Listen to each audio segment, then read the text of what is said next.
ఈరోజు చెన్నూరు మున్సిపాలిటీలో మన డిఎంఎఫ్టీ వర్క్స్ ఏదైతే ఉన్నదో భూమి పూజ చేసిన తర్వాత ప్రోగ్రెస్ ఎట్లా ఉంది, ఎందుకంటే ఎమ్మెల్యే కాకముందు చెన్నూరు మున్సిపాలిటీలో ఎక్కడ కూడా సరిగా రోడ్స్ కోసము సైడ్ డ్రైన్స్ కోసము ఏమి నిధులు కూడా ఖర్చు పెట్టలేదు. 10 సంవత్సరాలు టీఆర్ఎస్ హయాంలో ఎప్పుడైతే నేను ఎంపీగా ఉన్నానో అదే పరిస్థితి ఉండేది చెన్నూరు టౌన్లో. సో చెన్నూరు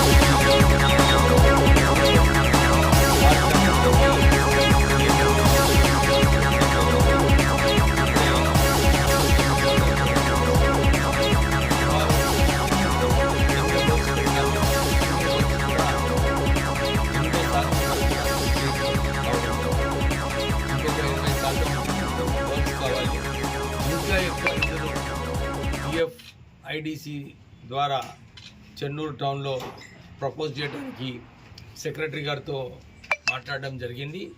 వారికి కూడా కోరినాము, మాకు చెన్నూరు టౌన్కి స్పెషల్ నిధులు మీరు శాంక్షన్ చేయాలి. ఇంతకుముందు ఏదైతే శాంక్షన్ ఉందో నిధులు లేవని చెప్పి రాష్ట్ర ప్రభుత్వం క్యాన్సిల్ చేసింది. కానీ చెన్నూరు నియోజకవర్గంలో ఎక్స్ట్రా ఐడిసి ఫండ్స్ శాంక్షన్ చేయాలని చెప్పి వారిని కోరడం జరిగింది. త్వరలోనే వారు ఒక నిర్ణయం తీసుకుంటామని చెప్పి వారు రిప్లై ఇవ్వడం జరిగింది. ఈరోజు చెన్నూరు నియోజకవర్గంలో వెళ్ళినప్పుడు చాలామంది కూడా ఈ రేషన్ కార్డ్స్ గురించి వారు ఆందోళన పడుతున్నారు. మొన్న నవంబర్లో సోషియో ఎకనామిక్ సర్వే ఏదైతే చేశారో దాని ప్రకారంగా అన్ని చోట్ల కూడా ఎలిజిబుల్ క్యాండిడేట్స్ ఎవరున్నారు అని చెప్పి ఒక లిస్ట్ పంపించడం జరిగింది. ఆ లిస్టులో ప్రజాపాలనలో చాలామంది అప్లై చేసుకున్నారు. ఆ ప్రజాపాలనలో లిస్టులో కూడా చాలామంది పేర్లు ఆ కొత్త లిస్టులో కనబడలేదు. ఎందుకంటే ఆ కొత్త లిస్టులో ఎవరికైతే ఇంతకుముందు రేషన్ కార్డ్స్ ఉన్నాయో వాళ్ళ పేర్లు ఉండవు. ఎందుకంటే వాళ్ళకి ఆల్రెడీ రేషన్ కార్డ్స్ ఉన్నాయి. కొత్త రేషన్ కార్డ్స్ ఏదైతే రావాలో వారి పేర్లు ఉన్నాయి. ఎవరైతే ఎలిజిబుల్ ఉన్నారో ప్రజాపాలనలో అప్లై చేసుకున్నారో వాళ్ళందరికీ కూడా మళ్ళీ స్క్రూటినీ చేసి వారు ఎవరైతే అర్హత ఉన్నదో వాళ్ళందరినీ కూడా యాడ్ చేయడం జరుగుతుంది. వాళ్ళకు కూడా కొత్త రేషన్ కార్డ్స్ ఇప్పించేలాగా రాష్ట్ర ప్రభుత్వం వాళ్ళని నిర్ణయం తీసుకున్నారు. ఎవరైతే ప్రజాపాలనలో అప్లై చేయలేదో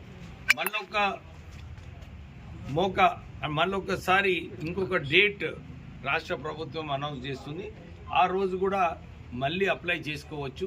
మళ్ళీ అప్లై చేసుకున్న తర్వాత కొత్త రేషన్ కార్డ్స్ అందరికీ ఎవరికైతే అర్హత ఉందో వాళ్ళందరికీ కూడా కొత్త రేషన్ కార్డులు ఇవ్వబడుతుంది.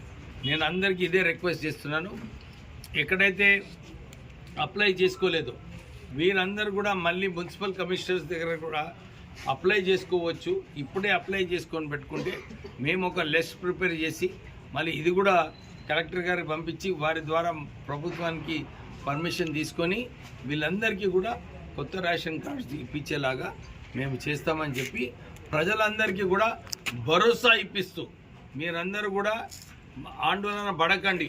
ఎవరైతే అర్హత ఉందో వాళ్ళందరికీ మనము కొత్త రేషన్ కార్డ్స్